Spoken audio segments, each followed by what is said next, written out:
9 वर्ष 9 इलेक्शन लढणारा माणूस हां.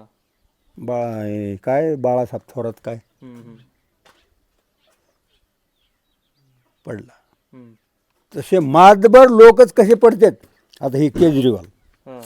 मनीष सिसोदिया, हां. तीच कसा पडतो. दुसरे काही 4 येतात. हम्म. मग काय ह्याच्यावर आता त्याची हरियाणामध्ये बी हां.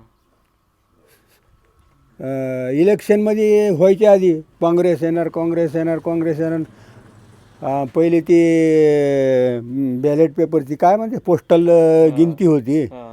त्या टायमाला काँग्रेस एकदम आघाडीवर, हां. MP मध्ये बी न हरियाणामध्ये बी. हां. आणि जेव्हा जेव्हा ती EM निघते तेव्हा ती झपाटून खाली येते. असलं आहे काय खरं आता खरं काय आणि खोटं काय आपल्याला तरी काय माहीत आहे. हां. जाऊ दे.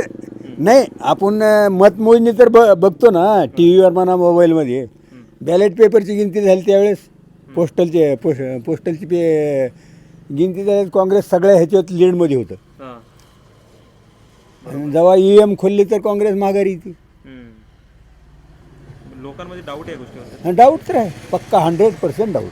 हां.